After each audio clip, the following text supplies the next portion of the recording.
नमस्कार, मैं आपका राजीव। मेरे वीडियो को देखिए तो लाइक कर दिया कीजिए और चैनल को तो निश्चित तौर पे सब्सक्राइब कर लिया कीजिए। आज बात मणिपुर की। अगले 2 से ढाई मिनट में आपको हमें अब बतलाने का प्रयास करेंगे कि आखिर मणिपुर की समस्या क्या है, आखिर मणिपुर क्यों जल रहा है। तो एक लाइन में यदि इसका उत्तर पूछे तो हम बताएंगे आपको कि मणिपुर में सारे फसाद का जड़ वहां की जमीन है। लेकिन इस पर हम लौटेंगे, उसके पहले आपको हम वहां के थोड़ा सा पृष्ठभूमि में बता दें, बात कर ले कि आखिर 2-2.5 महीने से मणिपुर में इतना दंगा फसाद मार काट क्यों हो रहा है। तो दरअसल 19 अप्रैल 2023 को यानी इसी साल मणिपुर हाई कोर्ट ने एक फैसला सुनाया। उस फैसला में मणिपुर हाई कोर्ट ने कहा कि यहाँ के मैतेई समुदाय को भी आप राज्य सरकार को कहा कि मैतेई समुदाय को आप एसटी की सूची में शामिल कर लीजिए। उसके बाद से वहाँ जितने भी समुदाय के लोग हैं, मुख्यतः कुकी, नागा, जितने भी जनजातियां हैं मैतेई को छोड़ के, सब मैतेई समुदाय के खिलाफ में गोलबंद होना शुरू हो गया और वहां पर मार काट दंगा फसाद होना शुरू हो गया। और वो दंगा फसाद इस स्तर तक आगे पहुंच चुका है कि हमारे और आपके लिए शर्मिंदगी की बात है।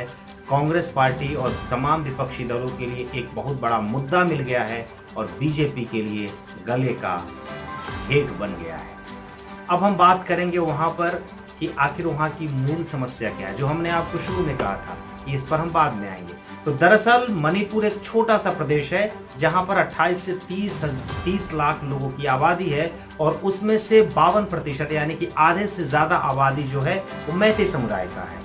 बाद बाकी के 48% में मुख्य तौर पे कुकी और नागा वगैरह वगैरह वहां पे जाति जनजातियां रहती है। लेकिन विडंबना यह है वहां का समाज इस तरह से विखंडित है और वहां पर नियम कानून इस तरह से है कि आधा से ज्यादा आबादी वाला मैतेई महज 10% जमीन पे रह रहा है और बचे हुए 90% जमीन जिस पर की कुकी नागा वगैरह वगैरह लोग रहते हैं उस पर ना तो वो रह सकता है ना उसमें से जमीन का 1 इंच खरीद सकता है। और इसीलिए वहां से शुरू से ही वहाँ का जो समुदाय है मैतेई और अन्य समुदायों के बीच जो है वो खाई है और वहाँ पर हमेशा जो है वो द्वंद्व की भावना, लड़ाई झगड़े की भावना चली आती रहती है।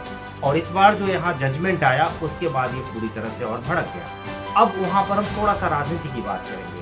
तो राजनीतिक तौर पे पिछले 2 बार से बीजेपी की वहाँ पर सरकार है। वहाँ पर एन बीरेन सिंह मुख्यमंत्री हैं। एन बीरेन सिंह जो हैं वो मैतेई समुदाय से आते हैं। इसलिए जानकार बताते हैं कि बीजेपी एन बीरेन सिंह को हटाकर मैतेई समुदाय को नाराज करना नहीं चाह रही है, इसीलिए एन बीरेन सिंह का इस्तीफा नहीं लिया जा रहा है। दूसरी बात लोग ये बता रहे हैं कि पूर्वोत्तर का दूसरा योगी मिल गया, यानी कि जिस तरह से योगी आदित्यनाथ उत्तर के हैं इसी तरह के कुछ खास तौर पे उनकी इमेज जो है वो पूर्वोत्तर में एन बीरेन सिंह की उभर रही है, जिससे कि आने वाले चुनाव में बीजेपी को फायदा हो सकता है, ये जानकारों का कहना है। और इसीलिए वहां पर समस्याएं जो है वो बढ़ती चली जा रही है और वहां की समस्या समाप्त नहीं हो रही है। हमारा वीडियो कैसा लगा इसको आप देख रहे हैं तो कमेंट करके हमें जरूर बताइएगा। बहुत बहुत धन्यवाद।